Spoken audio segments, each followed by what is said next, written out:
Okay ka lang ba, Kuya Victor? Kwento na po sa akin ni Kuya Biboy kung ano nangyari. Okay lang ako.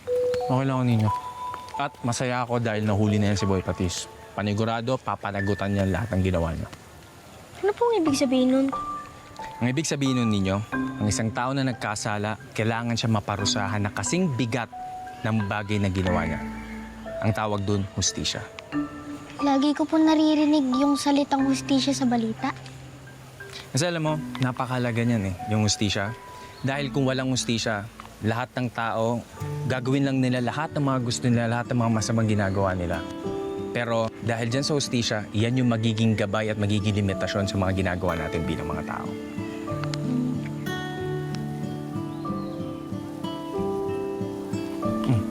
Oh?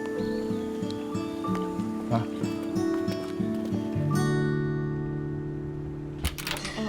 Dahan. Aray, mami. Wait lang. Ano ba? Masakit po. Anak, ang tanda-tanda mo na, konting sakit, iniinda mo. Masakit, mami.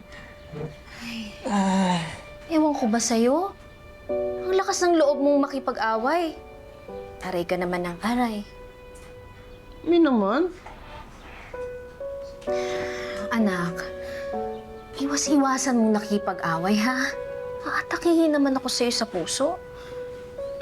Alam mo namang, marami tayong pinoproblema ngayon. Sorry po, mami. Pero kasi kakilala ko kanina yung muntik na mapahamak eh. Hindi ko naman matiis na huwag tulungan yun. Naiintindihan ko naman, basta mag-iingat ka, ha? Hindi ko alam. Hindi ko kakayanin.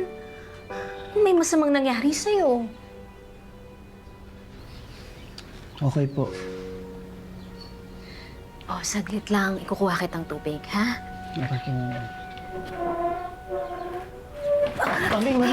Mami.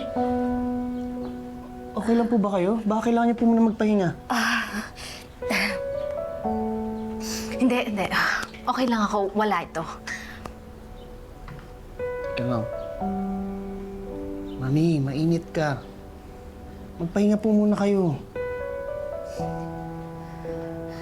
Anak, mukhang kailangan ko na rin magtrabaho habang nandito ako sa Bukang Liwayway.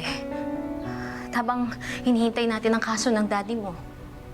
Mami, kaya ko naman po. Ako nang bahala. Magpahinga lang po kayo dito. Anak, mapapagod ka rin. Magkakasakit ka pa. Isa pa, ayoko maging pabigat sa'yo. Pero mami, Hayaan mo na ako. Hindi naman ako pwedeng nakaupo lang dito, walang gagawin. sige po, papayag po ako pero magpahinga po muna kayo, mami, okay? Para makahanap po kayo ng trabaho. Nainit po kayo.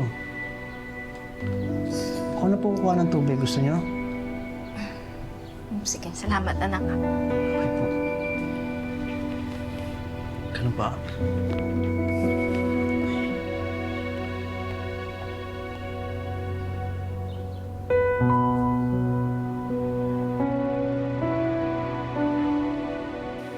Naku, mabuti naman at walang masamang nangyari kay Sir Victor. At mabuti naman at nahuli na yung Boy Patis na yan. Napakasalit yan dito sa Bukang Liwayway. Buti nga po natulungan agad ni Kuya Biboy si Kuya Victor eh. Mabuting bata naman talaga yan. Hindi naman maiiwasan yung mga pagsubok sa buhay, pagkakamali, ganun. Pero mabuting bata.